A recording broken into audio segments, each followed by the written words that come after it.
नमस्कार साथियों। मैं उमेश कुमार आप सभी का द्रोणा पीसीएस के यूट्यूब प्लेटफॉर्म पर स्वागत करता हूं। मैं आशा करता हूं आप सब ठीक होंगे, अच्छी तरह से तैयारी कर रहे होंगे और भारत भूगोल की इस यात्रा का आनंद उठा रहे होंगे।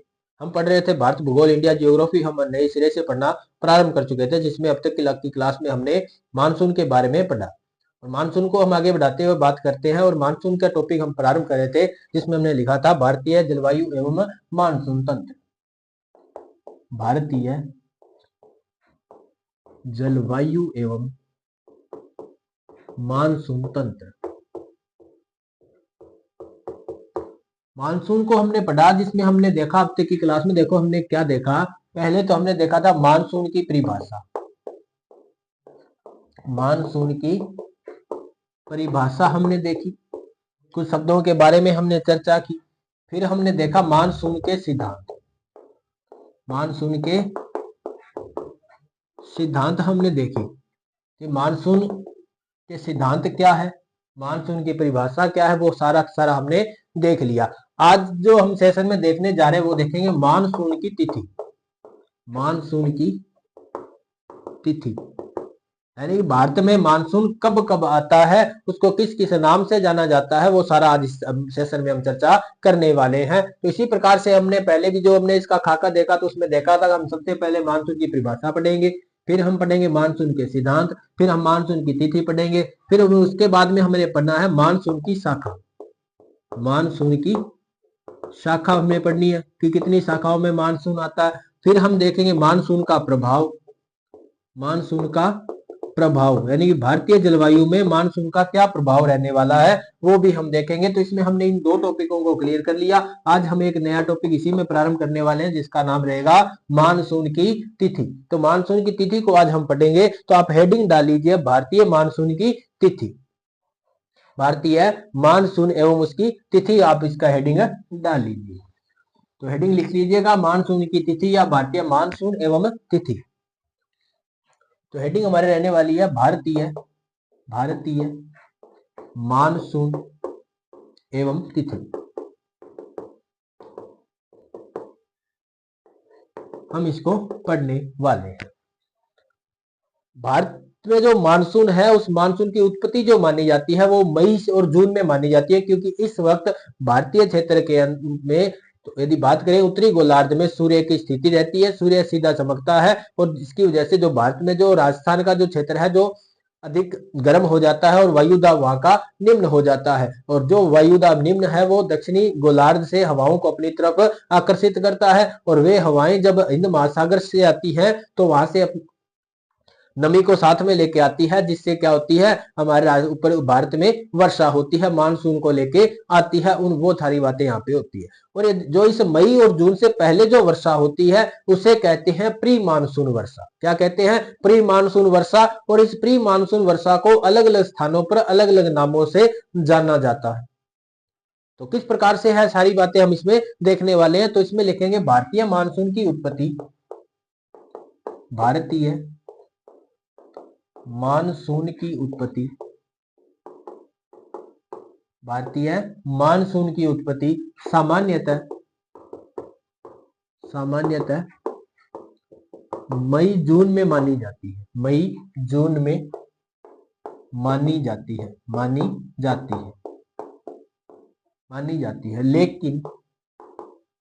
लेकिन मई जून या मानसून से पहले होने वाली वर्षा को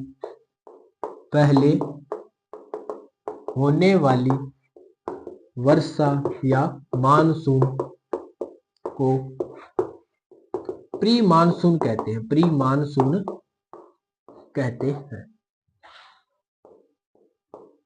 हैं। और ये जो प्री मानसून की वर्षा है ये भारत में बहुत ही प्रचंड मानी जाती है। यानी इस वक्त क्या होता है, एक तो ओले आते हैं, ओले और तेज झंखड़ के साथ ये हवाएं यहाँ से चलती है, जिसकी वजह से नुकसान भी ज्यादा होता है, तूफान जैसी स्थिति यहाँ पे बन जाती है। और इस मानसून में फायदा भी होता है, क्योंकि यहाँ पे कई फसलों के लिए लाभदायक है और उन्हीं फसलों के आधार पर हम अलग अलग स्थानों पर देखेंगे तो उनके लिए ये नाम भी अलग अलग होंगे, अलग अलग राज्यों में इसको अलग अलग नाम से जाना जाता है प्री मानसून वर्षा को, तो वो हम इसमें देखने वाले हैं। तो हम देखते हैं प्री मानसून, तो हेडिंग डालिए, इसमें पहले टॉपिक क्या लिखेंगे, प्री मानसून लिखेंगे। ये आपने लिख लिया होगा। बढ़ते हैं आगे, देखते हैं प्री मानसून के बारे में। प्री मानसून यानी कि मानसून से पहले की वर्षा, मानसून पूर्व की वर्षा होती है। ये आती, इसका जो समय माना जाता है वो अप्रैल मई माना जाता है, और यह वर्षा क्या होती है, अधिक प्रचंड मानी जाती है। इसका जो तेज हवाओं के साथ ये वर्षा आती है, ओले भी इसमें हमें ओले भी दिखाई देते हैं।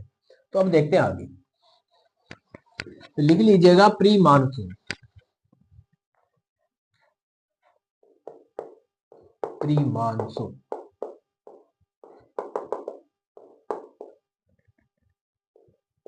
Pre monsoon. प्री मानसून का मतलब वही है, क्या है, मानसून से पहले की वर्षा, मानसून पूर्व की वर्षा, या मानसून पूर्व की वर्षा, या मानसून पूर्व का मानसून। मानसून से पहले का ही क्या है, मानसून है। और इसका बात करें समय, समय होता है इसका अप्रैल मई, अप्रैल मई, अप्रैल मई, क्योंकि जब वो हवाएं जब दक्षिणी गोलार्ध से उत्तरी गोलार्ध की तरफ आ रही होती है, तो उसके साथ जो आगे की जो हवाएं हैं उनमें भी क्या लगता है, प्रेशर लगता है, और वो पहले जो हिंद महासागर यानी उत्तरी गोलार्ध की जो हवाएं हैं वो उत्तर की ओर बढ़ती हैं, जिससे यहाँ पे वर्षा होती है। और इस अप्रैल मई से पहले जो वर्षा होती है वो होती है पश्चिमी विक्षोभों से। हमने उसके बारे में पिछली क्लास में बात कर ली थी कि जो भूमध्य सागर की तरफ से जो चक्रवात उठते हैं, उन चक्रवातों से जो हवा, जो वर्षा यदि अपने भारत में देखी जाती है, उस वर्षा को कहते हैं पश्चिमी विक्षोभ से होने वाली वर्षा, और उसे शीतकालीन मानसून कहते हैं। ये हमने पहले बात कर रखी है। इसका समय होता है अप्रैल मई, और ये जो वर्षा है यह वर्षा अधिक प्रचंड वर्षा होती है, यह अधिक प्रचंड वर्षा होती है, यानी कि तेज हवाओं के साथ में और ओलों के साथ में ओलावृष्टि भी इसमें देखी जाती है। इस प्रकार की ये वर्षा होती है। इसका जो प्रभाव है वो सर्वाधिक तटीय क्षेत्रों में, क्योंकि जो तट के जो क्षेत्र हैं जो समुद्र के साथ में लगते हैं, उन क्षेत्रों में इसका ज्यादा प्रभाव देखा जाता है। तो इसका प्रभाव सबसे ज्यादा कहां देखा जाता है, तटीय क्षेत्रों में। तटीय क्षेत्रों में जो समुद्र के यानी कि हिंद महासागर के आसपास के जो क्षेत्र है, वहां पर क्यों जो हवाएं जो प्रेशर डालती है वो इसी तटीय क्षेत्रों में वर्षा कर जाती है, कि उसमें इतनी नमी नहीं हो पाती, क्योंकि उस वक्त क्या होता है, इतना जो तापमान नहीं होता, जिसकी वजह से वर्षा ज्यादा नहीं होती। इसका प्रभाव, इसका प्रभाव तटीय क्षेत्रों में रहता है, तटीय क्षेत्रों में रहता है, यानी कि जो तट के निकट के जो क्षेत्र है वहां पर इसका प्रभाव देखा जाता है। यह है प्री मानसून वर्षा। और प्री मानसून वर्षा को अलग अलग क्षेत्रों में अलग अलग नाम से जाना जाता है। ये भी हम इसमें लिख सकते हैं कि प्री मानसून को अलग अलग क्षेत्रों में, अलग अलग क्षेत्रों में अलग अलग नाम से जाना जाता है, अलग अलग नामों से जाना जाता है, नामों से जाना जाता है। अब इसमें देखेंगे किन किन क्षेत्रों में किस नाम से जाना जाता है। एक बार आप इसका स्क्रीनशॉट लीजिए, हम बढ़ते हैं आगे। इसका स्क्रीनशॉट आपने ले लिया होगा। अब बढ़ते हैं आगे, देखते हैं किन किन क्षेत्रों में किस किस नाम से इसको जाना जाता है। तो ये आपने लिख लिया होगा। बढ़ते हैं आगे, देखते हैं इस प्री मानसून के नाम।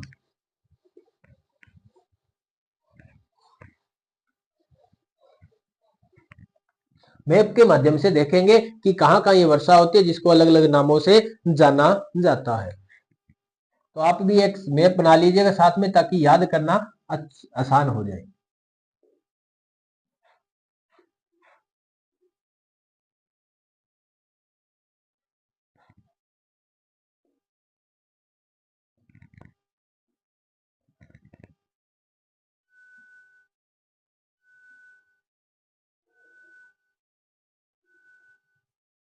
तो ये हमारा इस प्रकार से भारत है, और इस भारत में अलग अलग स्थानों पर यानी कि तटीय क्षेत्रों में हमने बात की थी। ये जो प्री मानसून है यह कहां कहां आता है, तटीय क्षेत्रों में आता है। प्री मानसून, प्री मानसून के नाम तटीय क्षेत्रों में देखा जाता है। तट के क्षेत्र जैसे हम बात करें गुजरात में, इधर हम बात करें कर्नाटक के अंदर, कर्नाटक के बाद में हम बात करें तमिलनाडु में, आंध्र प्रदेश में, और इधर हम बात करें तमिलनाडु में भी इसको अलग अलग नाम से जाना जाता है। किन किन नाम से जाना जाता है वो देखो। तो देखो ये जो भारत का जो दक्षिणी क्षेत्र है, हम बात करें तमिलनाडु आंध्र प्रदेश की यदि हम बात करते हैं तो यहाँ पर यानी ये जो दक्षिणी भारत वाला ये जो क्षेत्र है, यहाँ पर सर्वाधिक आम के वन पाए जाते हैं। क्या पाए जाते हैं? आम के वन। और जैसे ही ये मानसून आता है, ये आम जो है यानी यहाँ के जो आम के बागान है उसमें आम पहले पक जाते हैं। आम को पकाने के लिए वर्षा बहुत ही फायदेमंद होती है, इसलिए दक्षिणी भारत में इस वर्षा को क्या नाम देते हैं? तो आम्र वर्षा कहते हैं, आम्र वर्षा। तमिलनाडु केरल का जो क्षेत्र जहाँ पे आम सर्वाधिक होते हैं, उन क्षेत्रों में आम के बागानों में आम को पकाने के लिए वर्षा फायदेमंद होती है, इसलिए दक्षिण भारत में इसको क्या किस नाम से जानते हैं? आम्र वर्षा के नाम से जाने जाते हैं। इसी समय यदि हम बात करें कर्नाटक में, इधर कर्नाटक की यदि हम बात करें तो कर्नाटक में फूलों के बागान लगे होते हैं। भारत में यदि बात करें सर्वाधिक फूलों के बागान कहाँ पे है? तो कर्नाटक में है। कर्नाटक में क्या फूलों के बागान ज्यादा है। और ये जो फूल है किस प्रकार, जैसे हम बात करें चेरी ब्लॉसम की फूल, कॉफी भी यहाँ पे, कॉफी और कहवा भी यहाँ पे होता है। तो इसलिए ये जो जो वर्षा है, मानसून, ये प्री मानसून जो है, ये इस कर्नाटक के फूलों की खेती के लिए फायदेमंद है, चाय और कॉफी के लिए फायदेमंद है, चेरी के लिए फायदेमंद है। चेरी के फूल जल्दी आ जाते हैं इस वर्षा से। तो इसलिए इस यहाँ पे जो कर्नाटक में इसका जो नाम दिया जाता है वो देखो, कर्नाटक, कर्नाटक में इसे कहते हैं चेरी ब्लॉसम, चेरी ब्लॉसम, फूलों की वर्षा, फूलों की वर्षा, चाय वर्षा, कॉफी वर्षा, कॉफी वर्षा, और कहवा भी यहाँ पे होता है तो इसे कहवा वर्षा भी कहते हैं। चाय, कॉफी, कहवा वर्षा भी इसे कहते हैं। फूलों की वर्षा, क्योंकि यहाँ पे कर्नाटक में सर्वाधिक फूलों की खेती की जाती है, और ये जो प्री मानसून की वर्षा है इस फूलों की खेती के लिए लाभदायक मानी जाती है, इसलिए इसको चेरी ब्लॉसम, फूलों की वर्षा, चाय की वर्षा, कहवा की वर्षा, कॉफी की वर्षा भी कहते हैं। आप ये भी इसको याद रख सकते हो। फिर हम यदि बात करें तमिलनाडु की, किसकी बात करें? तमिलनाडु की यदि बात करें तब ये पश्चिमी बंगाल की, कहा की बात करें? पश्चिमी बंगाल की बात करें। तमिलनाडु में तो हमने देख लिया आम्र वर्षा होती है, और बात करें पश्चिमी बंगाल की, तो इस पश्चिमी बंगाल में हम इसे कहते हैं नॉर्वेस्टर। क्या कहते हैं? नॉर्वेस्टर, नॉर्वेस्टर, या इसे काल वैसाखी के नाम से जाना जाता है, काल वैसाखी, क्योंकि इस वक्त जो माह चल रहा होता है, भारतीय माह के हिसाब से देखे तो चैत्र, वैशाख, अप्रैल, मई में लगभग कौन सा माह होता है? तो चैत्र और वैशाख यानी वैशाख माह होता है इस अप्रैल मई के अंदर। तो उस वैशाख माह के अंदर ही क्या आ जाती है? काल हमने बात की थी, प्रचंड वर्षा होती है, ये यहाँ पर बहुत अधिक नुकसान करती है, यानी कि बाढ़ ले आती है, जो नदियां उनमें उफान आ जाता है, और तेज हवाओं के साथ में, तेज आंधी के साथ में, तेज अंधड़ के साथ में बारिश होती है, और साथ में ओलावृष्टि भी होती है। तो इसलिए कहा जाता है कि वैशाख के महीने में क्या आ गया? काल आ गया, इसीलिए इसका क्या नाम दे दिया गया? तो काल वैशाखी भी इसे कहते हैं। तो ये इसके क्या है? अलग अलग जगहों पर अलग अलग नाम है। हमने देखा कर्नाटक में इसको चेरी ब्लॉसम, फूलों की वर्षा, चाय की वर्षा, कॉफी वर्षा या कहवा वर्षा कहा। फिर हमने देखा कि पश्चिमी बंगाल में नौराष्ट्र या काल वैसाखी के नाम से इसको जाना गया। फिर हमने बात की तो तमिलनाडु में हमने इसको किस नाम से जाना जाता है? तो इसको आम्र वर्षा के नाम से। और इधर असम जो है, ये असम का जो बागान है जहां पर चाय की खेती की जाती है, किसकी खेती की जाती है? चाय की खेती की जाती है, तो यहाँ पर इसको चाय की वर्षा कहते हैं। क्या कहते हैं? चाय की वर्षा, चाय की वर्षा कहते हैं। कहां पे? तो असम के अंदर। कर्नाटक में इसे कहते हैं कॉफी वर्षा और कहवा वर्षा, साथ में चाय की थोड़ी बहुत यहाँ पे खेती होती है, इसलिए हम इसे चाय वर्षा। लेकिन चाय वर्षा सबसे उपयुक्त यदि पूछा जाए, उत्तम यदि सबसे उपयुक्त शब्द पूछा जाए तो कहाँ के लिए है? तो असम के लिए। असम के बागान किसके लिए प्रसिद्ध है? तो चाय की खेती के लिए प्रसिद्ध है। तो ये हमने अलग अलग जगहों पर, यानी ये कहाँ पे नाम दिया जाता है इसको? असम में। क्या नाम दिया जाता है? तो चाय की वर्षा। किस वर्षा को? प्री मानसून को। प्री मानसून की जो वर्षा है उस वर्षा को कर्नाटक में चेरी ब्लॉसम, फूलों की वर्षा, चाय की वर्षा, कॉफी वर्षा कहते हैं। तमिलनाडु, दक्षिण भारत का जो दक्षिणी भारत का जो दक्षिणी छोर है, यहाँ पे इसे किस नाम से जानते हैं? आम्र वर्षा के नाम से। पश्चिमी बंगाल में इसे काल वैसाखी पूछा जाएगा। प्री मानसून का काल वैसाखी या काल वैसाखी का संबंध है तो कौन से जिले से हो जाएगा? तो पश्चिमी बंगाल से, वेस्ट बंगाल से हो जाएगा। असम में इसे चाय की वर्षा कहते हैं। तो इसका स्क्रीनशॉट आपने ले लिया होगा, यदि ऐसा डायग्राम आपने बना लिया है तो आपको ये चीजें जल्दी याद हो जाएंगी। और इसके बाद हम इसको कुछ और इसके नाम जो है वो लिख लेते हैं। तो ये आपने इसका स्क्रीनशॉट ले लिया होगा। अब अलग अलग जिलों के अलग अलग नाम इसमें लिख लेते हैं।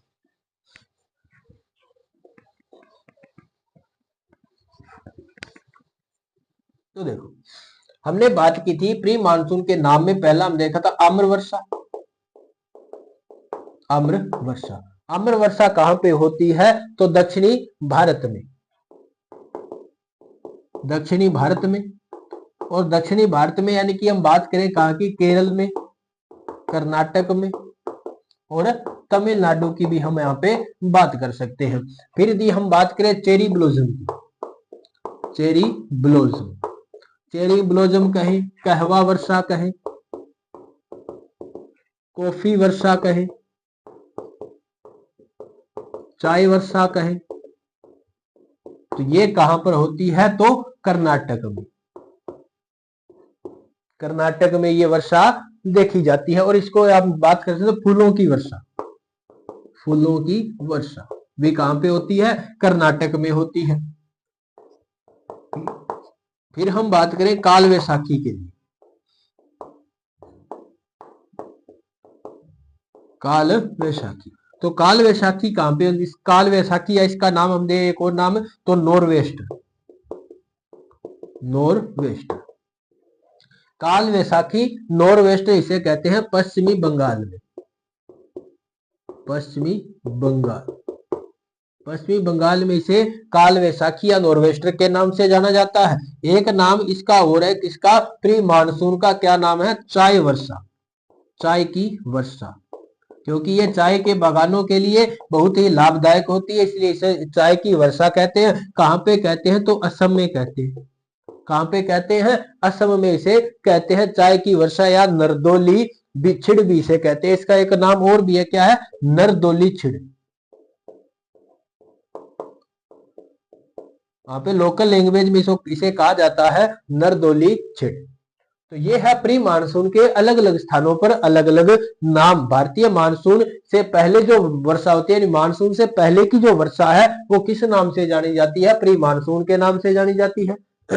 यह जो वर्षा, इसका जो समय माना जाता है अप्रैल मई माना जाता है। और अप्रैल मई का महीना भारतीय महीने के या भारतीय कैलेंडर के हिसाब से यदि हम देखें तो उसमें कौन सा महीना चल रहा होता है? तो वैशाख का महीना चल रहा होता है। वैशाख का महीना, इसीलिए इसको पश्चिमी बंगाल में कहते हैं कि वैशाख में क्या आ गया? काल आ गया, इसीलिए पश्चिम बंगाल में से काल वैसाखी कहते हैं। हमने बात की थी कि जो प्री मानसून की वर्षा है बहुत ही प्रचंड आती है। तो सबसे ज्यादा यदि नुकसान देखा जाए तो कहां पे देखी जाती है? इसका जो प्रभाव, तो पश्चिम बंगाल में सर्वाधिक प्रभाव देखा जाता है। फिर बात करें चाय की वर्षा, इसे असम में कहते हैं, नरदोली छिड़ असम में कहते हैं। आम्र वर्षा इसको दक्षिणी भारत में यानी केरल, कर्नाटक, तमिलनाडु वाले क्षेत्र में से कहते हैं। फिर यदि हम बात करें चेरी ब्लॉसम या फूलों की वर्षा किस कहां पे कहते हैं? तो कर्नाटक में। भारत में पूछा जाए सर्वाधिक फूलों की खेती कहां पे की जाती है? तो कर्नाटक में की जाती है। साथ साथ देख लो विश्व में, विश्व में यदि सबसे ज्यादा फूलों की खेती की जाती है तो नीदरलैंड में, नीदरलैंड, नीदरलैंड जिसे क्या कहते हैं? हॉलैंड भी कहते हैं। तो नीदरलैंड या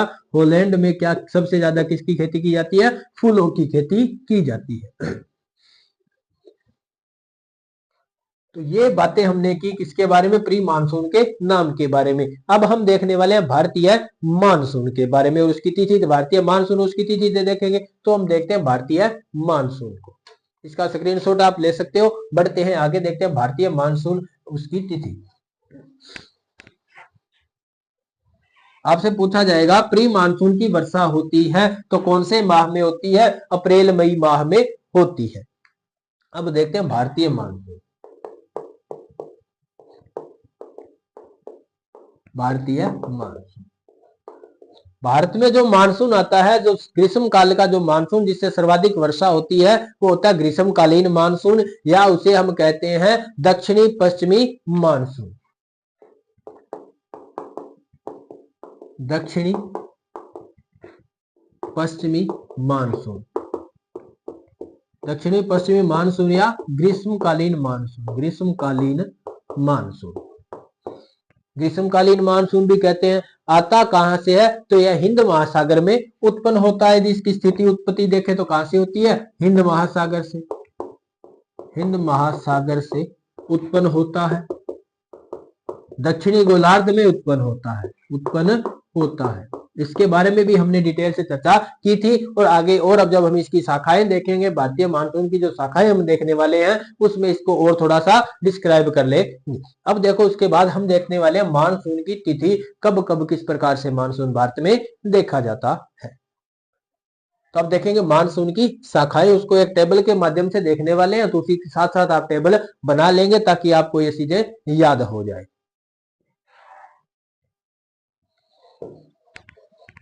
तो अब देखने वाले हैं भारतीय मानसून की तिथि।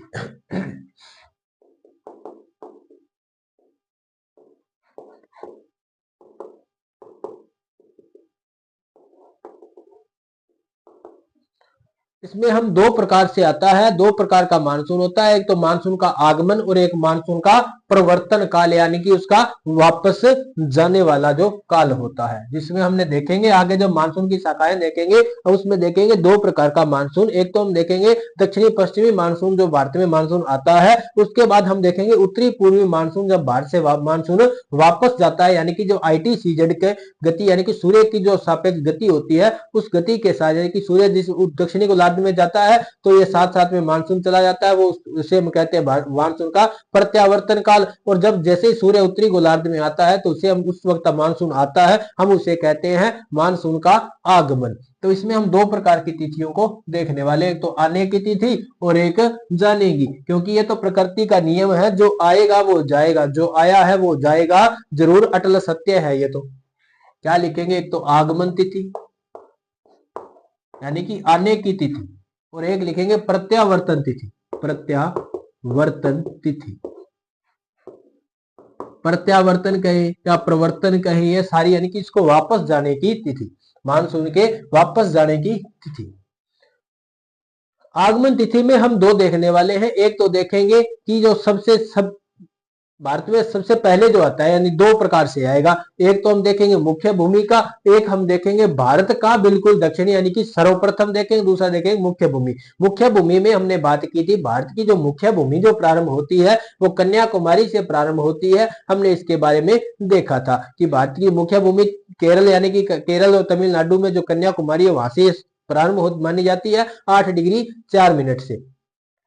और फिर हमने देखा था कि जो 6 डिग्री 7 मिनट से जो हमारा अंडमान निकोबार जो प्रारंभ हो जाता है, वो हमारी भारत की दक्षिणी बिंदु है। और जो भारत का जो मुख्य भूमि का बिंदु हमने देखा था 8 डिग्री और 4 मिनट देखा था, उसी के आधार पर इसको देखने वाले। एक तो देखेंगे सर्वप्रथम,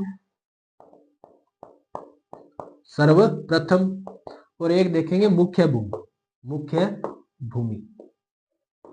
दो प्रकार से देखेंगे। तो सर्वप्रथम और मुख्य भूमि में क्या अंतर है? सर्वप्रथम में हम देखेंगे अंडमान निकोबार द्वीप समूह है, और मुख्य भूमि में देखेंगे केरल के बारे में, केरल या मालाबार तट के बारे में। तो इसमें हम देखने वाले जो सर्वप्रथम जो आता है वो लगभग 25 मई को मानसून हमारे भारत की सीमा में पहुंच जाता है। तो कब पहुंचता है? 25 मई को। और पहुंचता कहां पे है? तो अंडमान निकोबार द्वीप में, अंडमान निकोबार द्वीप समूह है,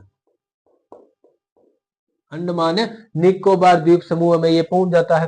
बात करें मुख्य भूमि में, तो मुख्य भूमि में जो भारत में मानसून माना जाता है, कब से माना जाता है? 1 जून को। मुख्य भूमि में 1 जून को प्रवेश करता है, और प्रवेश करता कहां पे है? केरल में, केरल, और यानी कि इसको केरल का मालाबार तट, मालाबार तट, केरल का मालाबार तट, जहां से मानसून भारत में प्रवेश करता है, मुख्य भूमि में प्रवेश करता है 1 जून को, और सर्वप्रथम भारत में प्रवेश करता है 25 मई को। यह बात आपको ध्यान में रख लेनी है। अब बात करते हैं प्रवर्तन काल। प्रवर्तन काल को भी दो आधार पर देखेंगे, एक तो उत्तरी भारत से और एक संपूर्ण भारत से मानसून का प्रवर्तन कब होता है। तो बात करें कि उत्तरी भारत से, यानी भारत का जो वो कर्क रेखा से ऊपर का जो क्षेत्र है, अब उसके बात करें तो वहां से ये जो मानसून वापस जाता है, ये 1 अक्टूबर को वहां से माना जाता है। कब से माना जाता है? 1 अक्टूबर से। उत्तरी भारत, इसको पहले ऊपर लिख दें, उत्तरी भारत, उत्तरी भारत, और दूसरा संपूर्ण भारत। उत्तरी भारत और संपूर्ण भारत से जब मानसून का प्रत्यावर्तन होता है तो उत्तरी भारत से माना जाता है 1 अक्टूबर, और संपूर्ण भारत से माना जाता है 31 अक्टूबर। यानी 31 अक्टूबर को मानसून भारत से वापस चला जाता है और 25 मई से लेकर के 31 अक्टूबर तक भारत में मानसून की स्थिति रहती है। पूछा जाए कि भारत में मानसून रहता है तो कब से कब तक, जून से अक्टूबर तक कहे या 25 मई से 31 अक्टूबर तक, तो इस प्रकार से भारत में मुख्य भूमि की बात करें तो जून से अक्टूबर, संपूर्ण भारत की बात करें तो 25 मई से 31 अक्टूबर तक भारत में मानसून रहता है। इसका स्क्रीनशॉट आप ले सकते हो। इसको लिख लिया है तो बहुत ही अच्छा है, साथ साथ में लिख लिया करो। आज हमने देखा भारतीय मानसून है उसकी तिथि के बारे में, किन किन स्थानों पर प्री मानसून को जाना जाता है, मानसून प्री वर्षा कब होती है, वो सारा हमने देखा, मैप के माध्यम से भी देखा, समझने की कोशिश की। और हमने तिथियों के बारे में भी चर्चा की कि किन किन तिथियों को भारत में मानसून कहां कहां पहुंचता है और कहां कहां वो वापस लौटता है। यानी कि मानसून के लौटने का काल कहलाता है प्रत्यावर्तन, मानसून के आने का काल कहलाता है आगमन तिथि। तो आज हमने देखा मानसून एवं मानसून की तिथि के बारे में। तो आज हम देखने वाले इतना ही। अगली क्लास में हम बात करेंगे मानसून की शाखाओं से। तो मानसून भारत में कितने शाखाओं से आता है वो सारी की सारी चर्चा हम अगली क्लास में करेंगे। तो आज के लिए इतना ही। कैसी लगी आज की क्लास हमें कमेंट में जरूर बताना। अगर अच्छी लगी हो तो लाइक कर देना, अपने साथियों को शेयर कर देना, अपना सुझाव कमेंट में जरूर बताना। तो यदि आपने चैनल को सब्सक्राइब नहीं किया है तो हमारे द्रोणा पीसीएस की यूट्यूब प्लेटफॉर्म को सब्सक्राइब कर ले, बेल आइकन को ऑन कर लेना ताकि आने वाली क्लासों का नोटिफिकेशन आपको मिलते रहे। तो मिलते हैं अगली क्लास में, तब तक के लिए धन्यवाद।